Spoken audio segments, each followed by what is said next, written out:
Bienvenue à cette nouvelle séance du groupe de recherche sur la forêt, matière à réflexion. Alors aujourd'hui, nous entamons un nouveau chapitre sur la question notamment de la recherche-création et je vous présente nos deux intervenants. Jonathan Hope, qui était avec nous dans la première partie du cours. Jonathan est professeur au département d'études littéraires de l'UQAM. Ses activités de recherche et d'enseignement portent sur les pratiques et les théories sémiotiques, de même que les lettres et les humanités environnementales.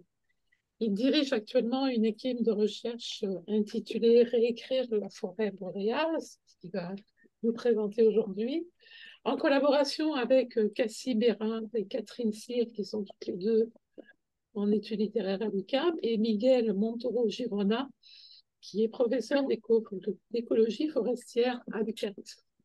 Et Guillaume Grosbois est professeur à l'UQAT, lui aussi, à l'Institut de recherche sur les forêts. Il a une formation en biologie et écologie des écosystèmes aquatiques. Ses recherches portent sur les interactions entre la forêt boréale et les milieux aquatiques, dont les réseaux trophiques, la biodiversité, le transfert et le stockage du carbone, ainsi que sur la réponse des communautés aquatiques face aux changements environnementaux. Bon, je me dis qu'on aurait dû m'inviter dès notre volet sur les milieux humides, n'est-ce pas? Ces recherches récentes, dont les résultats ont paru notamment dans la revue Ecological Indicators et le livre Boreal Forests in the Face of Climate Change, portent sur les lacs forestiers nordiques et les esquerres. Commençons donc. Merci.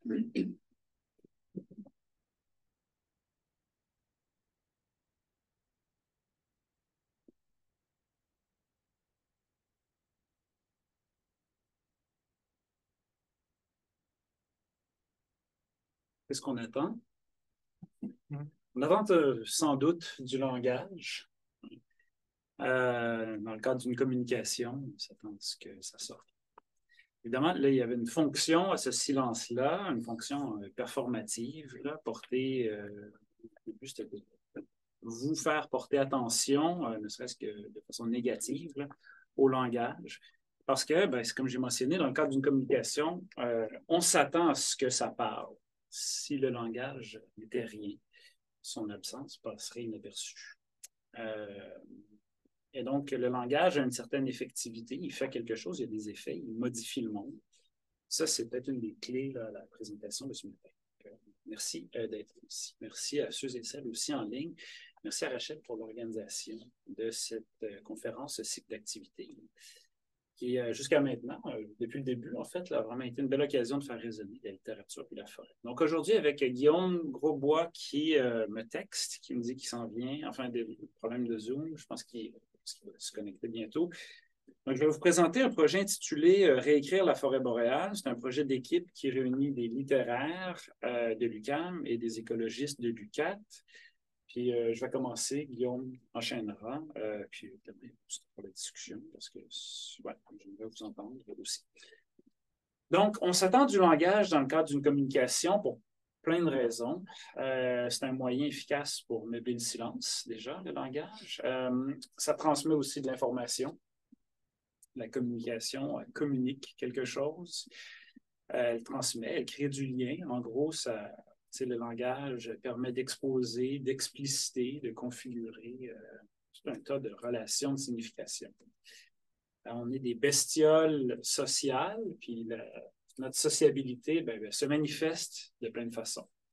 Dans plein de savoir-faire, dont des savoir-faire qui sont spécifiquement linguistiques, autant dans des productions, si je peux dire, plus supérieures, là, quand on a, par exemple, des discussions. Bonjour. Bonjour. Donc, des productions supérieures, là, quand on a, par exemple, des discussions là, sur des perspectives morales ou idéologiques, mais aussi très basiques, c'est-à-dire, quand on parle, il y a aussi des corps qui sont impliqués, il y a de l'affect qui est impliqué. Sinon, on n'irait pas scander, par exemple, On n'irait pas manifester. Mm. On manifeste parce que, pour plein de raisons, mais il y a aussi un effet là, qui ressort dans le langage. Et donc, les relations de signification peuvent passer par le langage. Et le langage, là, disons langue, parole, énoncé, etc., c'est assurément unique, mais, et même si son utilisation est délibérée, elle n'est pas toujours éclairée. Des fois, on parle, mais on ne sait pas exactement ce qu'on fait avec ça.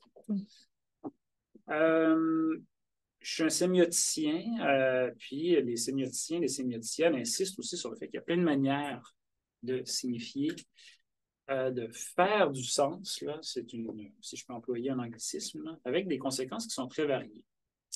Si je danse, je communique avec mon corps d'une certaine façon, mais je peux aussi communiquer avec mes mains là, en parlant.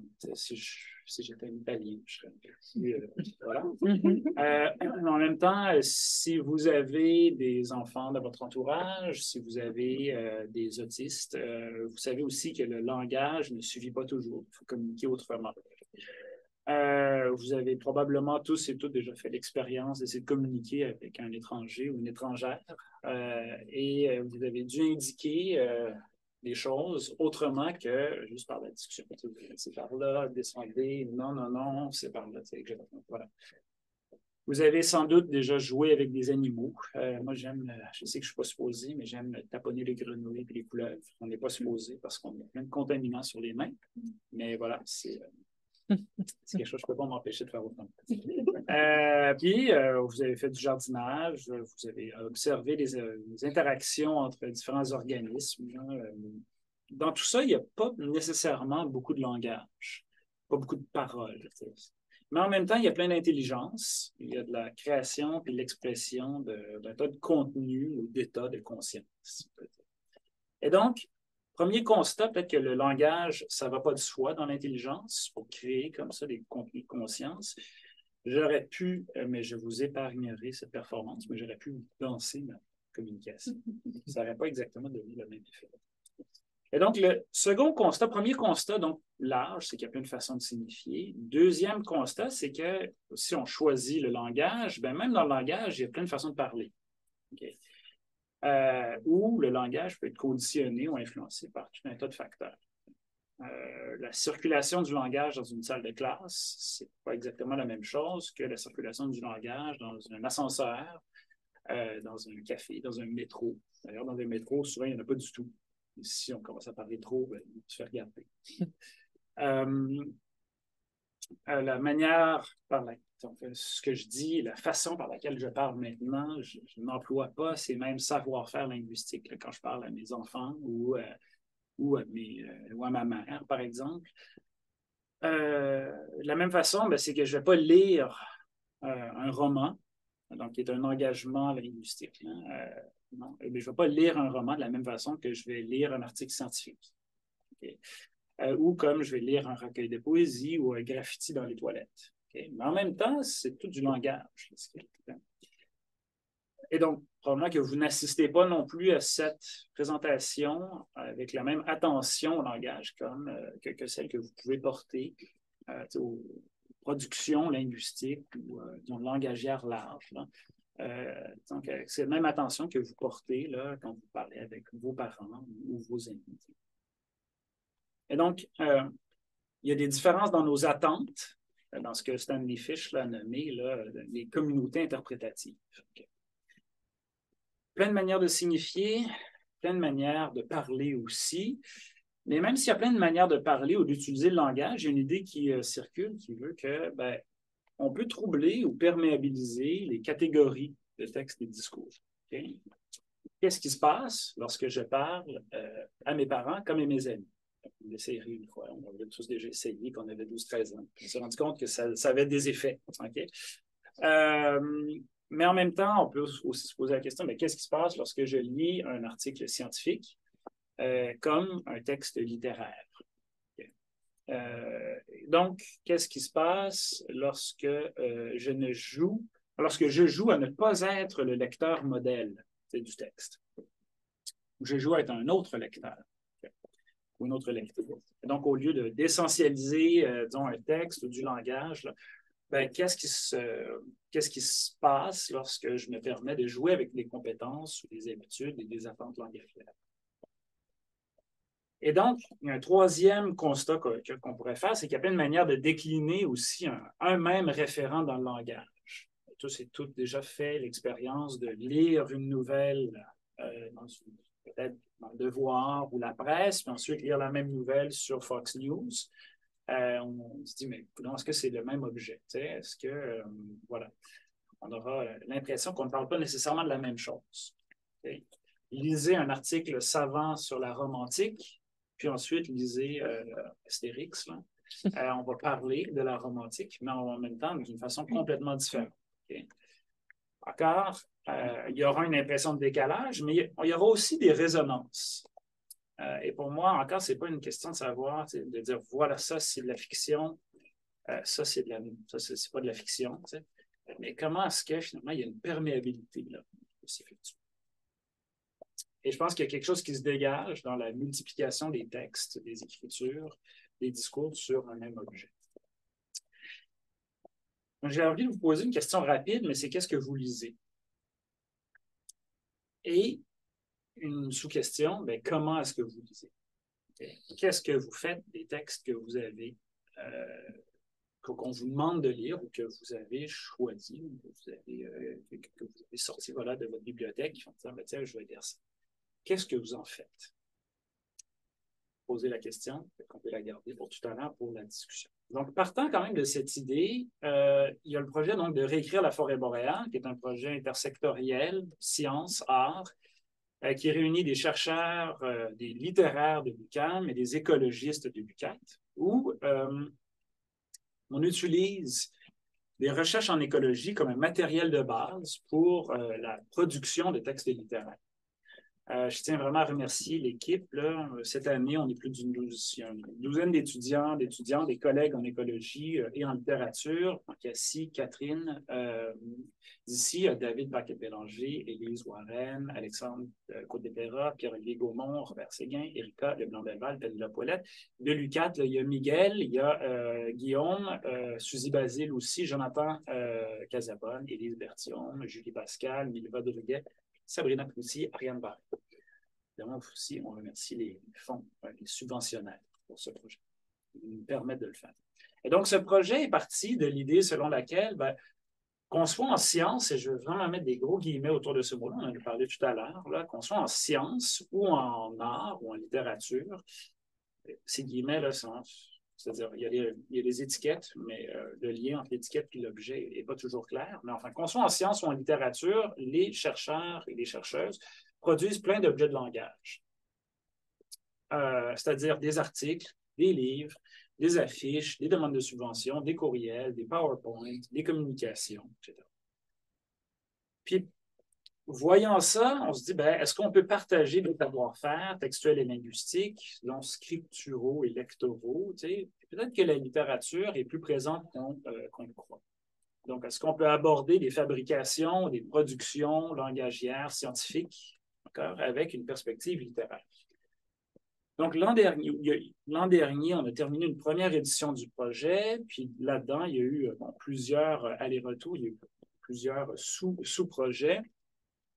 Il y avait une recherche qui était menée à l'UQAT par Mélanie Arsenault sur les castors. Donc, les castors dans la forêt boréale, peut-être que Guillaume, tu pourras me corriger tout à l'heure si je me trompe. Mais bon, les castors, donc, les populations de castors connaissent une migration vers le nord lorsqu'ils suivent les essences végétales dont ils se nourrissent, les essences végétales qui se déplacent en fonction des changements climatiques. Et donc, ça donnait lieu à des textes différents. La chercheuse, enfin, l'écologiste a rédigé des entrées d'un journal intime sur la mort parce qu'elle manipule comme ça des cadavres de ces grands rongeurs. Puis, David Paquet-Bélanger avait écrit un texte de SF, de science-fiction, de fiction spéculative sur les compétences culturelles de ces animaux. Un autre exemple, les bandes riveraines. Donc, les bandes riveraines, c'est une technique, un outil employé en sylviculture qui consiste à laisser une bande intouchée entre une zone de coupe et un plan d'eau, d'habitude entre 10, 15 ou 20 mètres, là. Et donc, qui vise à protéger les écosystèmes aquatiques. Qui ont, en fait, et aussi, on le sait, ces endroits-là sont des écotones là, fragiles, là, des zones de transition entre des écosystèmes différents. Et donc, une même étude sur les bandes riveraines a donné lieu à un récit d'un enquêteur de police là, qui s'interroge sur la fonction et sur l'effet réel de ces bandes riveraines. C'était Michel Guimond, donc le chercheur à l'UQAT qui travaille, qui faisait son étude là-dessus. Il a comme rédigé un récit d'inspiration policière. Ça a donné lieu aussi à un texte dramaturgique par Pierre-Olivier Gaumont là, sur l'incompréhension devant la science et en fait le langage employé par les scientifiques. Donc, le projet de réécrire la forêt boréale est parti de l'idée ou a catalysé, si je peux dire, la transformation d'hypotexte en hypertexte. C'est-à-dire un texte original sur les bandes riveraines ou sur les populations de castors. Bien, qu'est-ce qu'on peut faire de ce texte-là? Comment est-ce qu'on peut l'imaginer autrement? Okay? Les textes bonifiés ou dérivés. Donc, le but, c'est d'identifier dans un texte les affordances. Qu'est-ce que ce texte me donne et qu'est-ce que je peux faire de ce texte-là? Comment est-ce que je peux déployer son potentiel en fonction de pertinence littéraire. Et donc, réécrire la forêt boréale, c'est une expérience en équipe là, où toutes et tous sont amenés à investir ou réécrire avec des lunettes littéraires des recherches en écologie. Okay? Puis, à ce moment-là, le littéraire, l'écologiste, deviennent à la fois mentors et mentorés. Mentors de leur propre discipline, en écologie ou en littérature, mais mentorés dans l'autre discipline. Okay? Toutes et tous là, sont des maîtres ignorants, là, pour reprendre cette formule popularisée par Jacques Rancière. On a même parlé tout à l'heure de Jacques Rancière. Et donc, de ce projet-là est né aussi des projets, disons, parallèles, réécrire les sciences naturelles. Là, le but, c'était carrément de partir d'articles scientifiques déjà publiés. C'est d'imaginer encore de les réimaginer en fonction de pertinence littéraire. On avait aussi, avec quelques membres, là, réécrit la COP 15 à la hauteur de nos moyens. Donc, la COP 15, vous avez sûrement entendu parler de ça, c'était l'an dernier. La grande COP là, sur la biodiversité. Là, le but, c'était d'aller sur les lieux de la COP 15 et qui était au Palais des Congrès, puis de trouver de la documentation, de réutiliser cette documentation en déployant le potentiel littéraire, là, finalement des documents qui sont légaux ou administratifs essentiellement. Mais il y avait aussi beaucoup de documents promotionnels. Ça, c'est un autre problème des COP. Bon. Puis, à l'hiver, je vais reprendre un peu cette même formule, mais là, le but, ce sera de réécrire de la documentation qui est produite par des groupes environnementalistes, qui travaillent dans le milieu de la préservation, de la conservation, de la mise en valeur des milieux naturels. Donc, on aurait pu choisir plein d'autres disciplines à réécrire, l'économie, l'urbanisme, la finance, la géographie, la philosophie, etc. En même temps, il y a une longue histoire de maillage comme ça entre littérature et environnement, puis c'est là-dessus qu'on a voulu comme s'insérer dans cette histoire-là, que ce soit le nature writing, un genre consacré d'écriture essayistique, l'éco-poétique, l'éco-critique, donc des cadres théoriques pour étudier des œuvres ou des corpus, ou les humanités environnementales ou des enjeux environnementaux, où on part de la posture selon laquelle les enjeux environnementaux concernent tout le monde, puis d'où la nécessité de développer un champ d'études croisé comme ça entre les lettres et les humanités et ces enjeux-là. Les humanités environnementales, personnellement, je les trouve assez intéressantes, c'est-à-dire c'est vraiment un champ d'études intersectoriel, souvent interdisciplinaire et surtout interméthodologique. Ça donne lieu à des ateliers d'écriture, des résidences, des ateliers in situ, des collaborations sur le terrain, etc. Donc ça, j'avais trouvé que ça résonnait bien.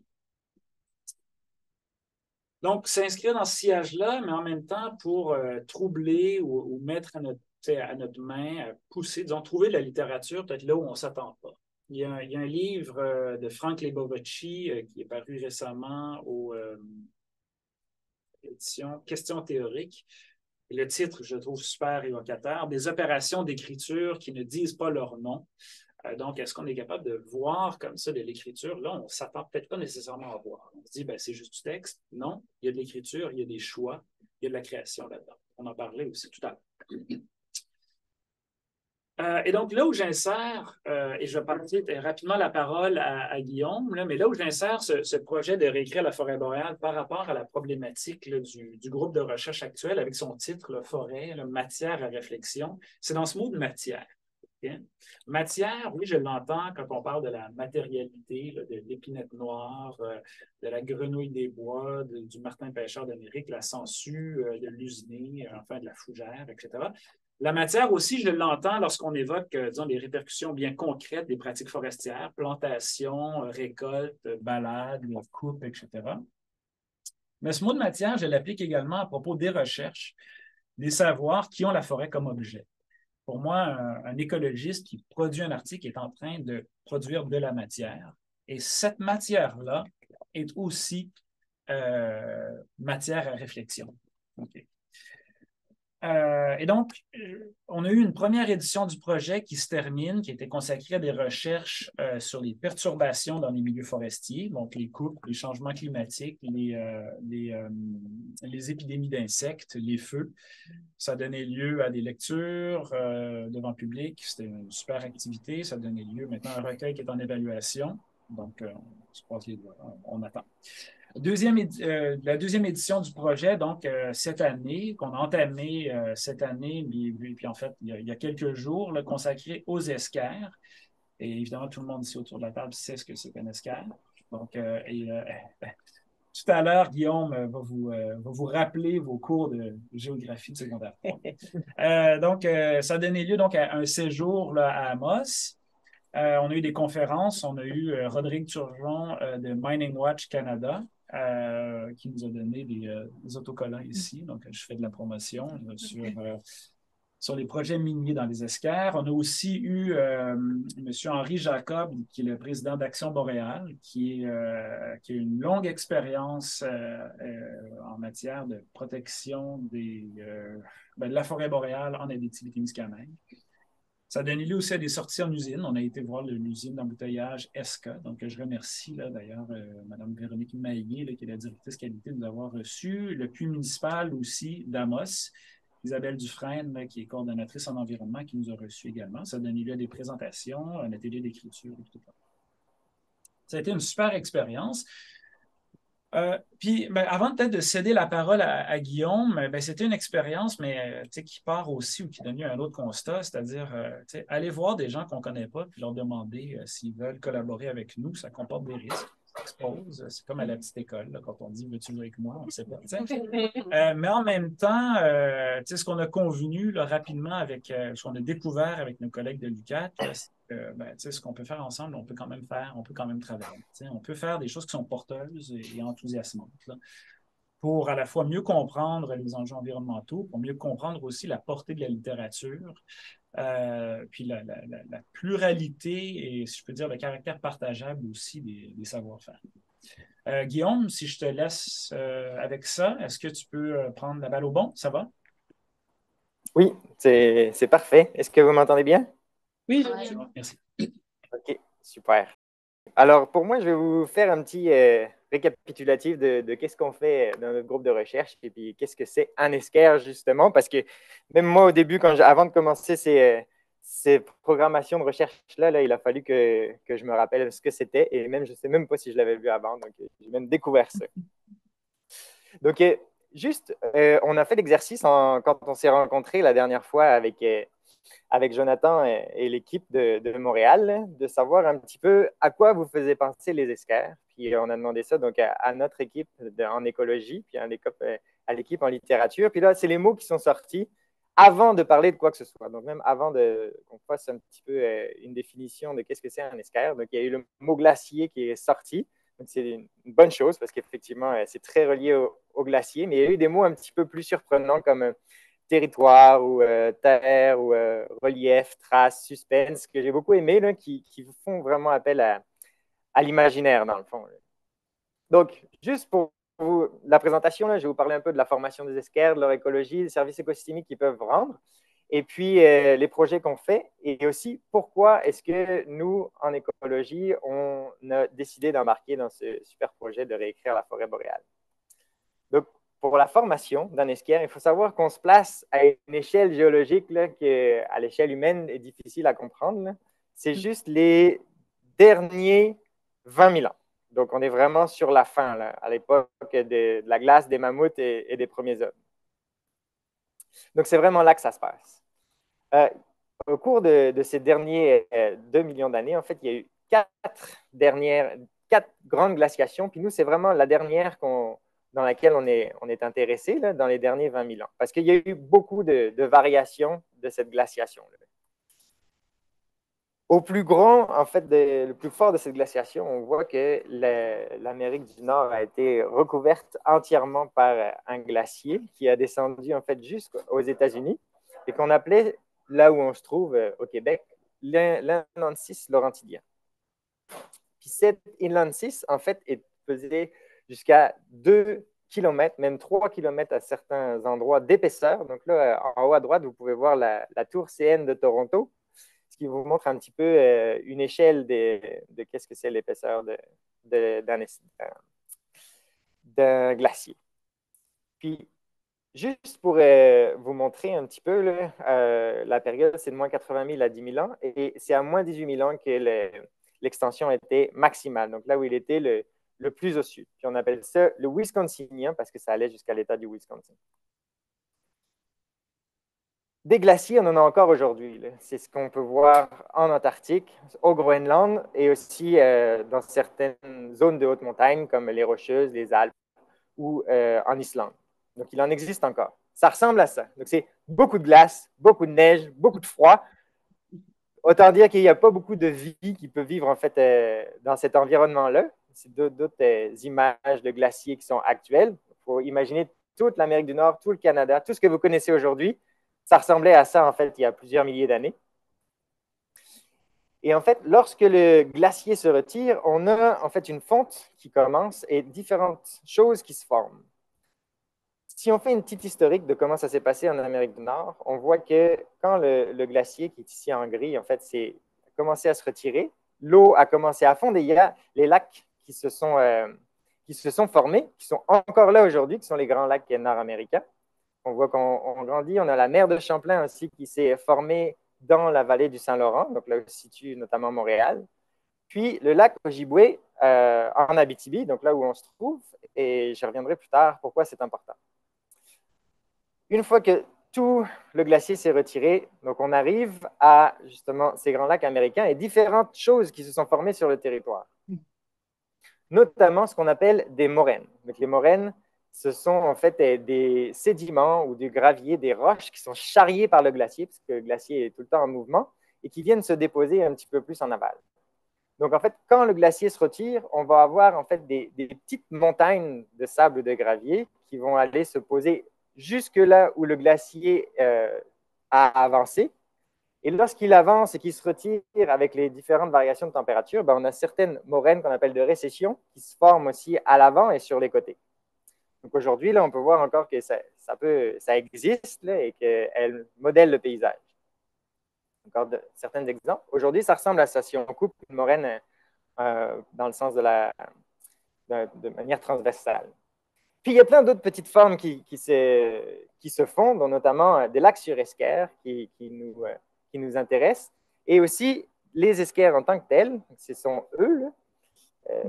Je ne sais pas si je peux enlever ça. Voilà.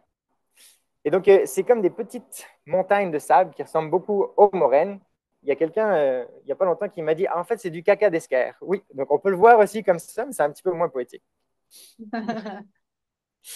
Et donc, si on regarde un peu aujourd'hui à quoi ça ressemble, c'est vraiment des petites monticules qui sillonnent en fait tout le territoire et qui sont formés de matière sableuse ou granuleuse. Donc, ça peut être couvert de forêt, ça peut être en Arctique, ça peut être dans de nombreux paysages différents. Mais ils ont toujours un petit peu la même physionomie. ici, par exemple, en Abitibi, c'est un peu à quoi ça ressemble. Donc, c'est juste pour vous montrer que c'est quelque chose d'imposant. On ne parle pas de quelques centimètres. Là. On a vraiment des couches de sable qui sont sur plusieurs centaines de mètres. Et puis, comme en Abitibi, c'est très plat comme région, ben, dès que ça monte un petit peu, ça se voit tout de suite. Et ces esquerres ont été formées, en fait, parce que quand le glacier a commencé à fondre, l'eau a coulé sous le glacier et a formé, en fait, des conduits, des petits tunnels dans lesquels l'eau de fonte a charrié tous ces sédiments et tout ce sable-là, ce qui fait que quand le glacier s'est retiré, que l'eau a disparu, ben, en fait, on se retrouve juste avec ces petites monticules de sable. Et donc, ça a formé aussi d'autres caractéristiques du paysage, comme par exemple les lacs sur esquerre qu'on appelle les lacs de Kettle. Donc, quand la glace se retire, on a aussi des fois des gros morceaux de glace qui se détachent. Et comme on peut être sur des sédiments très meubles, comme les esquerres, lorsque la glace en fait tombe dans ces sédiments meubles-là, elle forme une dépression qui vont après se remplir d'eau au fur et à mesure du temps. Donc, on a des petits lacs comme ça, très ronds, très isolés, qui sont sur les esquerres. Puis, on en a beaucoup en Abitibi-Témiscamingue, comme par exemple à gauche sur la photo. Et ce sont des lacs qui sont spectaculaires. En forêt boréale, on a beaucoup de lacs qui sont très bruns, très influencés par la forêt, qui peuvent avoir beaucoup de particules, mais les lacs sur esquerre, comme ils sont déconnectés en fait, du bassin versant et seulement alimentés par l'eau souterraine, on a des lacs qui sont tout transparents. Donc, c'est comme des petites perles vraiment de milieux formidables qu'il y a au milieu de la forêt. On a aussi d'autres choses, des petits cadeaux du glacier. C'est comme des grosses roches, des fois, qui ont absolument aucun rapport dans le paysage, là, mais qui sont là, posées par le glacier. Donc, on voit une particularité qu'on a ici dans la région nature d'Argile, c'est quand je parlais, donc, ici en Abitibi, là, quand je parlais avant du lac Ojibwe, qui s'est formé en fait sur le front du glacier pendant son retrait. Le fait que ce lac est resté pendant plusieurs milliers d'années, on a eu une sédimentation d'argile. Et donc, ça a formé des esquerres très particuliers qu'on a ici dans la région, comme l'esquerre Saint-Mathieu-Berry, qu'on voit dans la région à côté d'Amos. Et juste ça, c'est juste pour vous montrer un petit peu à quel point les esquerres sont importants dans la région. On a les esquerres en orange, puis les moraines en sable. Donc, on a vu les deux tantôt dans des formations différentes, mais au final, ça fait à peu près la même chose, des petites montagnes de sable qui traversent la région de cette manière-là. Et donc, là, avec la combinaison en fait de ces esquerres en sable qu'on voit, le petit conduit orange qu'on voit sur, par exemple, la première diapo en haut à gauche, avec l'argile qui s'est déposée avec le lac dans l'eau au fur et à mesure du temps. Donc ça, c'est le violet ou le pourpre là, que vous voyez, par exemple, en haut à droite. On a une combinaison de matières très drainante. Donc, l'eau peut très facilement s'infiltrer dans un esquerre parce que c'est du sable, versus l'argile qui est sur les côtés, qui, elle, est très étanche. Donc, l'eau ne s'infiltre pas dans l'argile, elle va juste ruisseler le long de ça. Donc, en fait, ça fait en sorte que l'eau se concentre dans les esquerres. Et on a des écosystèmes qui sont tout à fait particuliers parce que cette combinaison n'existe que ici en Abitibi ou dans le nord de l'Ontario, donc vraiment au sud de la baie du Tson. Là. Puis c'est vraiment en Abitibi que le lac était le plus profond, donc là, on a vraiment comme cette particularité-là. C'est des écosystèmes uniques au monde. Là, c'est si on coupe l'esquerre, en fait, de manière transversale, on voit, en fait, en orange le sable, puis toute l'argile qui peut même le recouvrir entièrement ensuite. Donc, qu'est-ce que ça fait maintenant, en fait, sur les écosystèmes qui existent sur les esquerres? Eh bien, on a ces petits lacs, donc ces lacs totalement ronds avec l'eau transparente qui existent dans ces environnements-là. Puis moi, quand je suis arrivé dans la région, c'est vraiment, je suis tombé amoureux de ces écosystèmes-là. Donc, on a commencé à les étudier assez rapidement. Puis, on s'est rendu compte qu'effectivement, ils étaient très différents des autres. Voici à droite un lac boréal classique qu'on a en Abitibi, avec de l'eau tout à fait très, très brune, versus un lac sur esquerre avec l'eau limpide. Puis, on a vu aussi, ça, c'est plein de paramètres différents. Tout ce que je veux montrer ici, c'est que les esquerres sont très différents en termes de nutriments, en termes d'oxygène, en termes de carbone. Ils ont en général beaucoup moins, sont beaucoup plus pauvres que les lacs classiques. Et notamment, c'est ce qu'on a vu avec notre étudiant Akib, qui a fait une maîtrise en fait sur la biodiversité des lacs sur esquerre, juste pour débroussailler un petit peu tout ça, parce qu'on s'est rendu compte qu'on avait très peu d'informations sur ce type d'écosystème. Puis ce qu'on a vu, c'est qu'il y avait certaines espèces qui étaient associées, donc c'était des écosystèmes qui étaient assez pauvres, mais avec des espèces très particulières qui y vivaient. Notamment des grosses larves de libellules, parce qu'on connaît tous les libellules qui volent un petit peu partout, mais la plupart du temps, elles ont leur cycle, le stade larvaire, pendant plusieurs années dans un lac. Puis, quand elles sont dans un lac qui a peu de prédateurs, ce sont les rois de la piste. C'est vraiment les organismes les plus importants. Et ensuite, on a d'autres espèces comme les perles qui sont des larves d'insectes qui sont très sensibles à la qualité de l'environnement. Ce qui veut dire que quand l'environnement est un peu dégradé ou pas très oxygéné, elles disparaissent complètement. Et là, on a vu que nous, dans nos écosystèmes, elles étaient présentes par rapport aux autres écosystèmes où on n'arrivait pas à les trouver. Donc, on a vraiment des écosystèmes de qualité. On a notamment découvert deux espèces de libellules qui étaient associées à ces lacs d'esquerre-là, puisqu'elles vivent dans les lacs qui n'ont pas de poissons. Donc, on a vraiment étendu l'aire de distribution de ces deux espèces-là. Parce que la surprise, en fait, c'est qu'on a vu que ces petits lacs-là n'avaient aucun ou très peu de poissons. Et donc, pourquoi ça? C'est parce que, comme ils sont déconnectés, en fait, des rivières ou des autres lacs, lorsque le glacier s'est retiré, les poissons doivent recoloniser parce que quand le glacier se retire, on a un écosystème, on peut avoir de l'eau, mais il n'y a absolument aucune vie d'abord. Donc, ça prend du temps pour recoloniser ça. C'est pour ça qu'on a plus de biodiversité dans le sud, dans les milieux tropicaux qui n'ont jamais été affectés par les glaciers, versus dans le nord, où là, il faut certaines espèces qui soient capables de recoloniser. Donc, dans ces lacs qui sont déconnectés, ben, en fait, les poissons ne peuvent pas y arriver. Donc, on a des lacs sans poissons, normalement.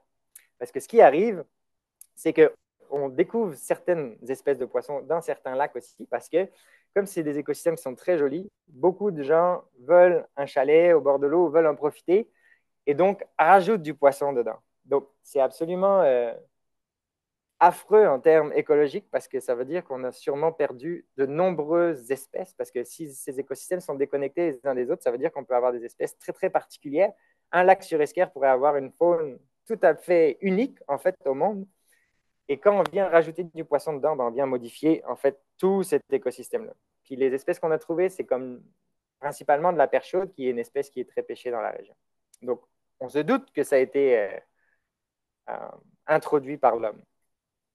Puis les esquerres, en fait, nous rendent beaucoup de services dans la région, notamment de l'eau potable. Donc, parce qu'on a cette combinaison entre l'argile et le sable, l'eau qui, en fait, circule dans les esquerres est filtrée naturellement. Et en fait, on a notamment la compagnie Esca qui s'est installée directement sur un esquerre qui pompe l'eau et la vend partout au Québec et même au-delà. Et ce qui est formidable, notamment pour les municipalités, c'est que, notamment à Amos, c'est qu'elles peuvent prendre l'eau et ne pas la traiter, juste la distribuer aux citoyens en faisant des tests, bien sûr, pour savoir si tout va bien, mais il n'y a pas de frais de traitement de l'eau comme ailleurs dans le monde. Donc, c'est vraiment un avantage énorme et une ressource très, très précieuse. Puis, bien sûr, l'eau est utilisée par beaucoup de choses, notamment on est ce qu'on appelle une région ressource, que j'aime pas beaucoup ce terme, mais c'est vrai qu'il y a beaucoup de foresterie, d'industrie minière, d'agriculture. Donc, toutes ces industries-là ont besoin d'énormément d'eau et qui sont fournies par les esquerres pour une grosse partie.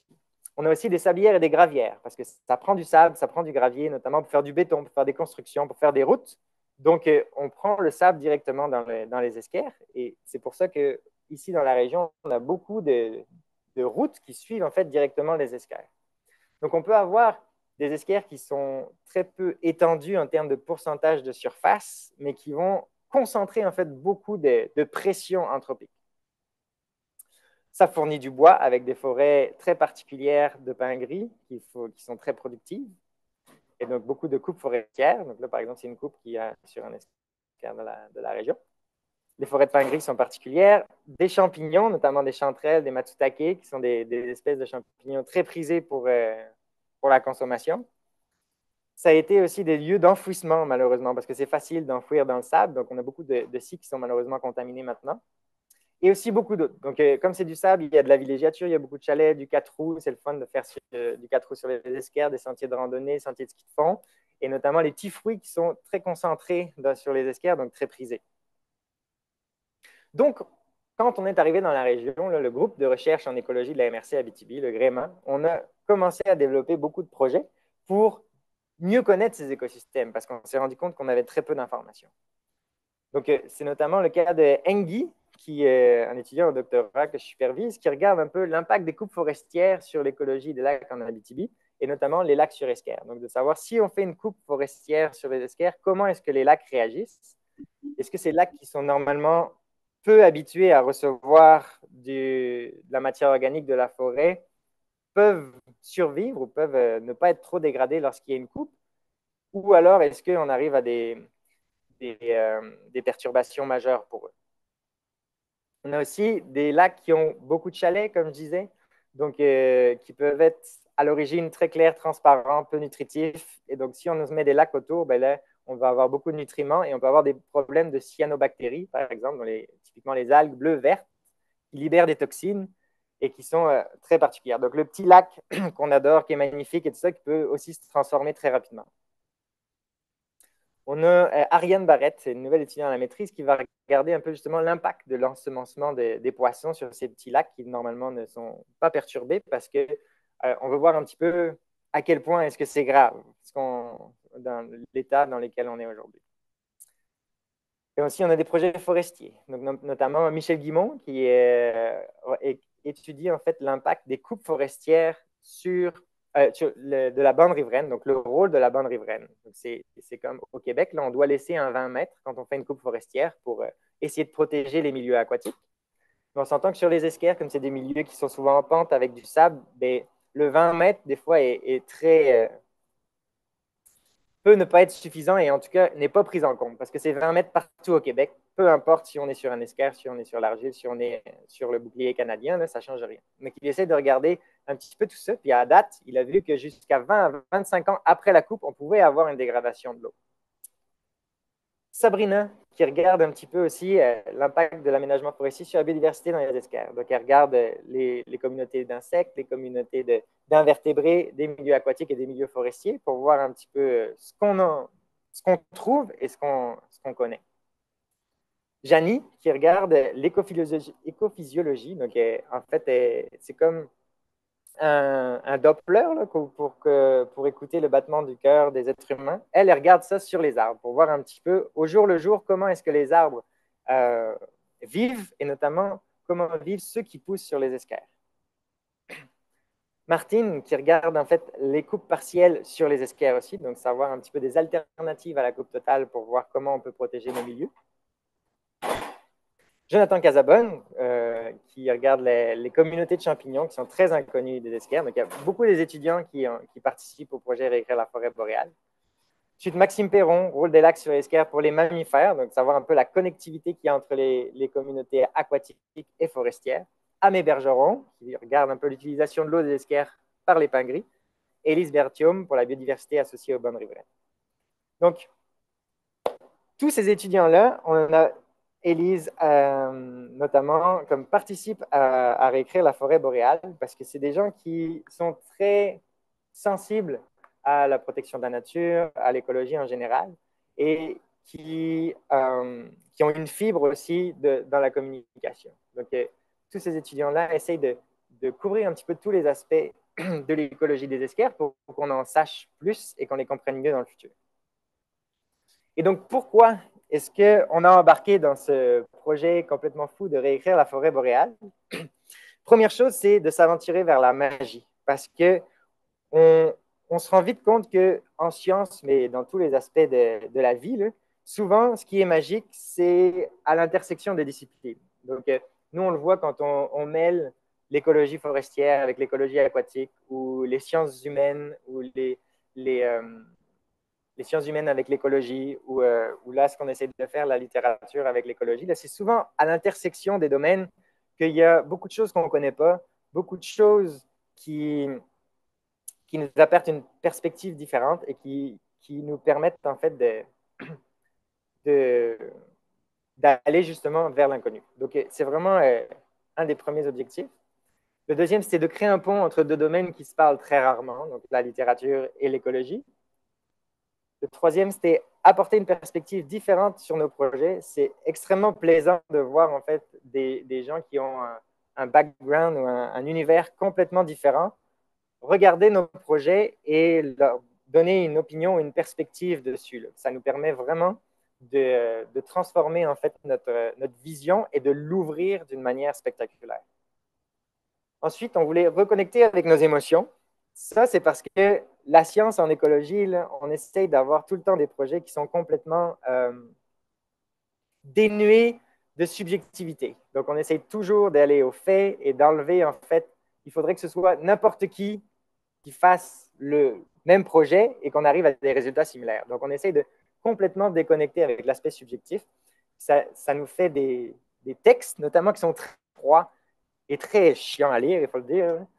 Donc, juste de reconnecter, en fait, avec cette partie subjective, émotionnelle et artistique, en fait, est quelque chose qui nous pousse énormément parce que, à la base, si on travaille en écologie, c'est toujours ou c'est parce qu'on est touché par la protection des écosystèmes il y a toujours un aspect émotionnel très fort qui nous pousse pour commencer ces projets-là, qu'on malheureusement lutte chaque jour pour l'enlever, pour réussir à avoir quelque chose d'objectif. Donc là, ce projet-là nous permet de reconnecter avec cet aspect-là. Et ensuite, le dernier, c'était pour visibiliser des écosystèmes qui sont très méconnus, quasiment inconnus à travers le Québec, le Canada et même à travers le monde, et qui sont très vulnérables parce qu'ils ont beaucoup de pression, malgré tous les services écosystémiques qu'ils peuvent fournir pour la population. Donc là, c'était vraiment une occasion extraordinaire de pouvoir publier des textes qui parlent des esquerres et qui sont peut-être qui s'adressent en fait à un autre public que ce qu'on a l'habitude de faire. Donc voilà, c'est un petit peu l'ensemble des choses que je voulais parler ce matin, mais je serais ravi de répondre aux questions par la suite ou interagir. Alors, merci beaucoup pour vos deux présentations. Ça résonne beaucoup avec ce qu'on a fait jusqu'à maintenant sur les milieux humides, plus que sur la forêt, je dirais. Puis j'aurais une question de curiosité par rapport à ce projet sur les esquerres. Il a été question beaucoup de l'eau, du sable, de pierre, du sol, un petit peu des pins gris. Mais qu'en est-il de la végétation sur les bords, sur les rives, la végétation aquatique? Est-ce que c'est aussi un volet qui est étudié? Oui, oui. En général, notamment sur les bandes riveraines, on essaye vraiment de voir exactement quel type de végétation peut vivre dans ce type d'écosystème, parce qu'on est vraiment à ce qu'on appelle un écotone, donc à une transformation d'écosystèmes terrestres en aquatiques. Donc, on a des espèces très particulières qui peuvent vivre ici. Et notamment, quand on fait une coupe forestière, on essaye de voir si on a une diversité qui existe encore, qui peut en fait se maintenir. Et c'est notamment le sujet de maîtrise d'Élise Berthiaume qui participe à écrire La forêt boréale. Elle regarde un petit peu les communautés d'oiseaux et de plantes qui peuvent en fait vivre sur ces bandes riveraines résiduelles. D'accord. Je vois que Alison a une question. Oui, c'est une question peut-être pour soit Jonathan ou Guillaume ou les deux, parce qu'on parlait au début de ce type de communication pour transformer des études scientifiques dans quelque chose d'autre. J'ai une question parce que j'ai pensé pendant la présentation du film Erreur boréale de Desjardins et justement Henri Jacob, qui est un peu comme ça pour un but très spécifique de éveiller la population de Québec à l'état actuel de la foresterie, ce qui est très bien réussi. Dans vos communications ou vos textes à deux frontières, est-ce qu'il y a pour vous, est-ce que c'est très individuel le but? Est-ce que c'est pour rejoindre plus de personnes sur le sujet de la forêt boréale? Est-ce que c'est pour un but personnel, peut-être dépendamment de la personne? comment vous voyez ça comme vous écrivez pour qui, finalement? Bonne question. Poser la question des littéraires, là, c'est un piège. D'habitude, on ne répond pas. C'est-à-dire, on écrit pour ceux et celles qui vont nous lire. Mais non, mais en même temps, c'est-à-dire, oui, il y a une part du projet qui vise à rendre peut-être un peu plus accessibles les travaux qui ne seront pas lus. C'est-à-dire, il y a peu de gens qui vont lire un article scientifique, mais il y a peut-être plus de gens qui vont lire un roman, par exemple. Bon, voilà, ou un recueil de poésie. Mais en même temps, donc, dans ce sens-là, il y a comme la vulgarisation, peut-être. Mais en même temps, la vulgarisation, je suis un peu... c'est-à-dire, c'est pas que ça. Je pense que les meilleurs vulgarisateurs de connaissances sont les gens qui pratiquent, qui sont dans cette discipline-là. C'est-à-dire, moi, je ne peux pas vulgariser, je ne vais pas parler à la place ou rendre plus limpide le travail de quelqu'un qui est en écologie forestière.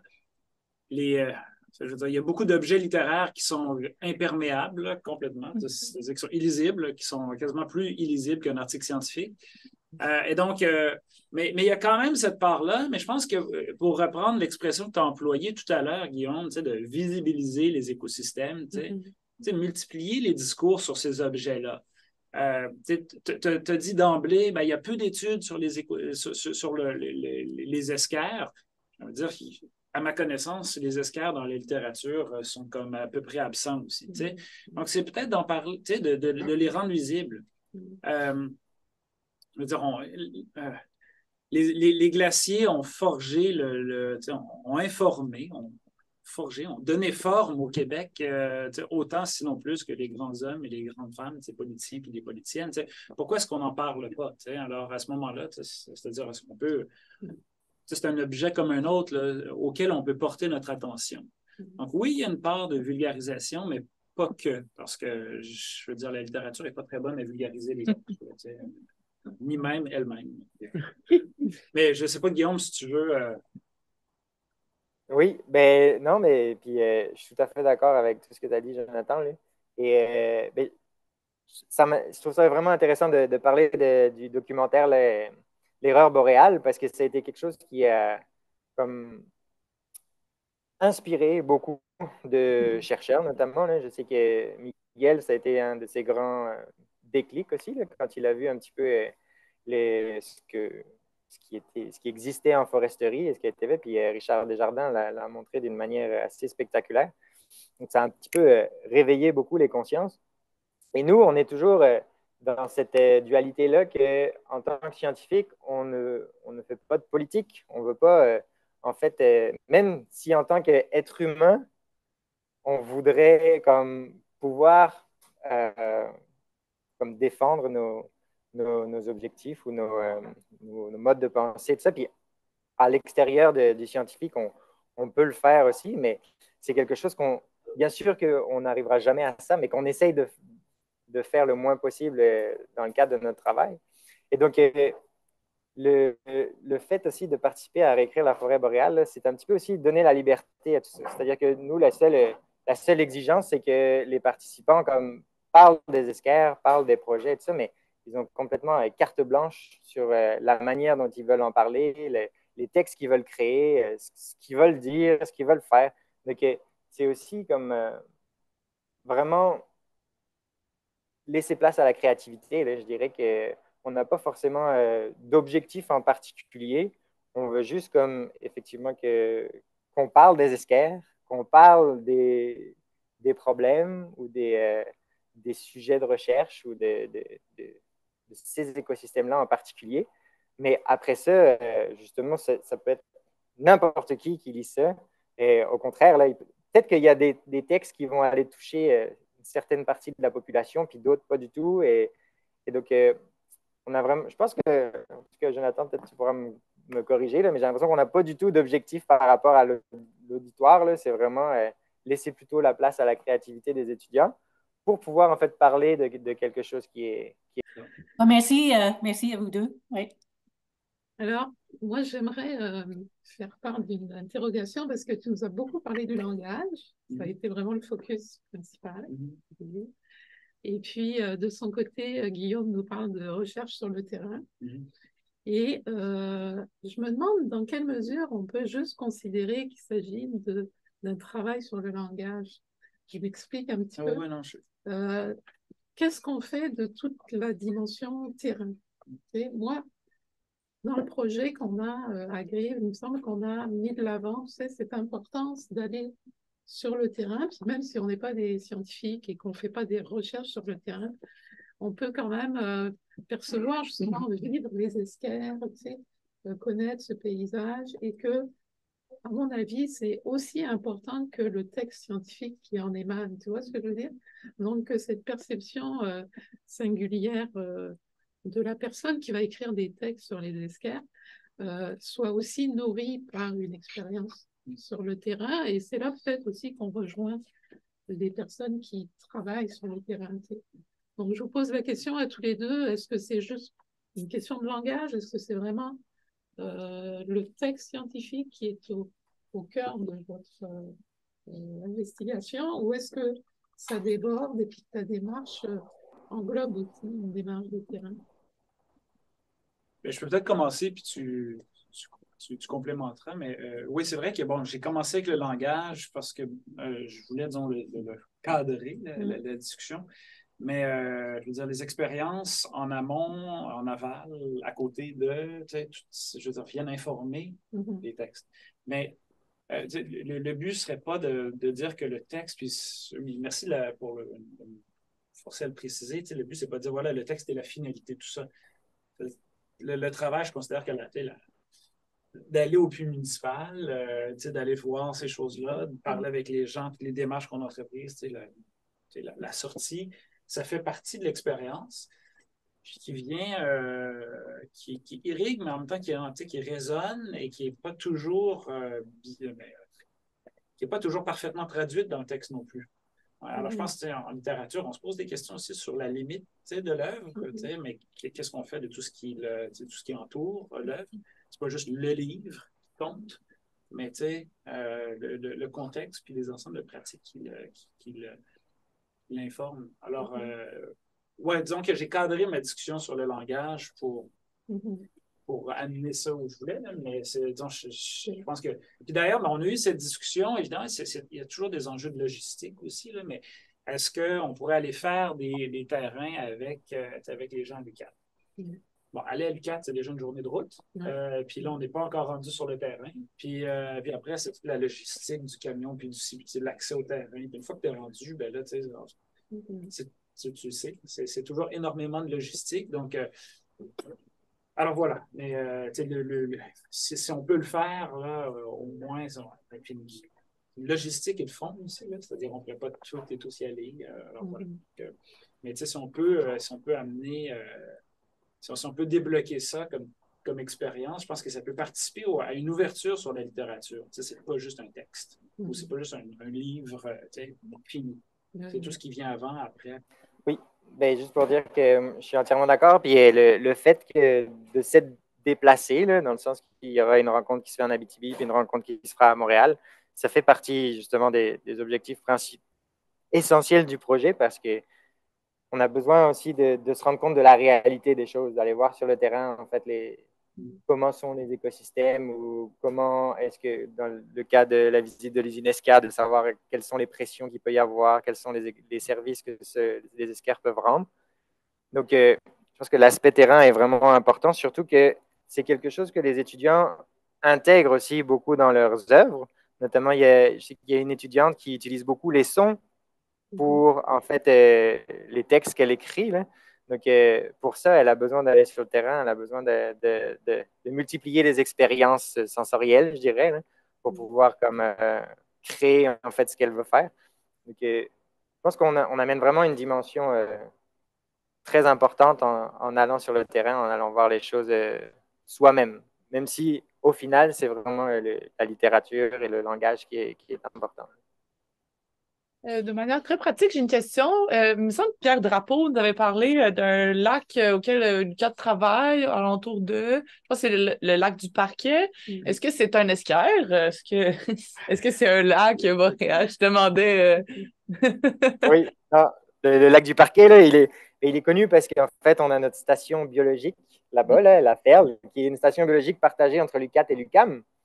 Et notamment, la première rencontre s'est faite là-bas, là, de réécrire la forêt boréale. Mais le lac du Parquet est complètement sur argile. Là. C'est un lac typique de la région, je dirais, mais pas sur esquerre. C'est pour ça souvent, les lacs sur esquerre sont vraiment sont petits et ils sont vraiment distribués donc, le long de ces petits cordons. Là. Donc, mais comme il y a beaucoup d'eau dans les esquerres, il y en a quand même beaucoup. Ça fait vraiment comme un collier de perles là, le long de la région. Mais le lac du Parquet est vraiment ces lacs étendu, peu profond, très turbide, très influencé par l'argile. Quand on met son bras dedans, là, je dirais qu'on ne voit pas sa main si on le met jusqu'au coude. Alors que l'esquerre, on peut aller jusqu'à plusieurs, comme une trentaine de pieds, 3-4 mètres de fond sans problème. Puis, si j'ai bien compris, l'esquerre se forme à la suite de la formation de la moraine vient après l'esquerre. Non, c'est deux processus différents. Là. Okay. Ça veut dire que quand le glacier se retire, en fait, il va y avoir des rivières sous-glaciaires avec l'eau de fonte qui va former les esquerres. Et parce que le glacier ne se retire pas d'une seule fois, là, il avance, il recule, il avance, il se recule en fonction des températures. Et à chaque fois qu'il avance, en fait, il pousse, il racle en fait, le fond, là, le bouclier canadien, donc le sable, les roches. Puis quand il va se retirer, ben, il va laisser une petite frange en fait, à l'avant et sur les côtés. C'est ça qu'on appelle les moraines. L'esquerre, ça va être vraiment plus la rivière sous-glaciaire. C'est deux formations différentes, dans le sens qu'elles se forment d'une manière différente, mais le résultat est le même. C'est-à-dire qu'on a une petite montagne de sable et de gravier. Donc, leur fonctionnement est le même. Souvent, on parle d'esquerre et moraine comme de manière indistincte. Merci. Alors, je crois que Alison a une autre question. Oui, Guillaume, tu as mentionné quelque chose qui m'a piqué un peu l'intérêt sur la... Tu sais, on essaie de lutter contre les émotions pour les étudiants en sciences naturelles, on n'est pas... On est supposé être complètement objectif et distancié de nos sujets. Euh, et en contraste, en littérature, les étudiants ont le droit d'exploiter au fond leurs émotions pour la production de leurs œuvres. C'est un contraste assez intéressant aussi peut-être pour leur interaction entre ces étudiants, mais en même temps, je pense que j'y crois plus autant que ça sur qu'on est vraiment objectif. Parce que, comme tu mentionnes aussi, on choisit le sujet souvent basé sur nos intérêts, sur notre attachement à des organismes particuliers. C'est pas, la matière est aussi vivante, c'est pas juste l'esquerre, c'est tout ce qui vit sur et dans les lacs, et quand c'est vivante, il y a naturellement une relation entre le vivant, entre nous et ce qu'on étudie. Même moi, avec les épinards noirs, là, je pense que je dirais que j'ai développé une relation assez particulière avec l'arbre. Euh, mais c'est ça, je pense, tu sais, est-ce que quelque part, on peut dire aux étudiants de c'est correct d'être attaché à leur sujet ou leur organisme au lieu de lutter contre ça. Oui, ben ça, c'est un grand débat. Mais je dirais que on le sait et en fait, c'est bien d'en être conscient le plus possible qu'effectivement, on ne peut pas arriver à l'objectivité extrême. C'est sûr que quand on écrit un texte, même scientifique, même ennuyant, il y a toujours des choses qui font en sorte qu'il y a de la subjectivité qui transparaît là, sur le choix des mots ou la forme des phrases ou même certains arguments qu'on va utiliser. C'est sûr qu'il y aura une partie objective et émotionnelle, mais il faut quand même qu'on travaille vers cette direction-là. Parce que puis c'est vraiment un processus de déconstruction totale, surtout quand on vient d'une langue latine, qu'on vient du français, de l'italien, d'espagnol, où souvent on apprend à écrire, où la forme est très importante. On essaye d'utiliser des mots qui sont jolis, des phrases qui ont une belle sonorité, ou qui font en sorte que le texte est plaisant à lire. Je sais que moi, quand j'ai appris à écrire le français, on m'a toujours dit qu'il fallait que j'écrive beaucoup de synonymes, par exemple. Donc, que je répète pas tout le temps le mot parce que c'était ennuyant et qu'on pouvait perdre l'intérêt. Donc, il faut utiliser tel mot d'abord, puis la phrase d'après un autre mot différent et tout ça pour aller vers quelque chose qui est agréable à lire. En science, c'est quelque chose qu'on bannit complètement. Ça veut dire que si on change de mot, c'est parce qu'on veut dire quelque chose de différent et qu'on veut vraiment, c'est-à-dire qu'il faut qu'on répète tout le temps le même mot dans le texte. Donc, c'est pour ça que ça peut être extrêmement ennuyant à lire parce que c'est vraiment répétitif. Mais en même temps, on sait que quand on parle de ce mot-là, on l'a défini au début, puis on parle tout le temps de la même affaire. Donc, il y a vraiment une raison derrière ça, vers laquelle on doit aller, même si on doit être conscient qu'on n'arrivera jamais à ça, en fait, au final. Puis, je dirais que c'est encore pire en écologie ou en sciences qui s'intéressent à la nature, parce qu'on a tous choisi ça parce qu'on est attaché au monde naturel, on est attaché aux espèces, on est attaché à la forêt, à l'épinette noire, à n'importe quoi. Donc, c'est quelque chose qui vient nous chercher vraiment fort. Là. Donc, quand on a des résultats, par exemple, qui nous montrent que finalement, quelque chose n'a pas beaucoup d'impact ou que la forêt se porte bien, tout ça, donc ça nous fait plaisir, mais des fois, ce n'est pas des arguments très utiles pour pouvoir la protéger ou pouvoir mieux l'aménager. Donc, ça vient nous chercher aussi là, de vraiment essayer de rester sur le côté objectif et de rapporter juste les résultats et nos faits. Donc là, c'est vraiment un projet extraordinaire de un peu libérer ce côté-là. Là. Il disait, allez-y, là, vous avez carte blanche, là, vous pouvez vraiment y aller comme bon vous semble par rapport à cet aspect subjectif et émotionnel. Mais je suis d'accord qu'on ne pourra jamais arriver à ça. Oui, non, je pense que justement, c'est une belle expérience pour eux de libérer un peu leurs émotions ou autres sur la créativité par rapport à l'objet de science. Ouais.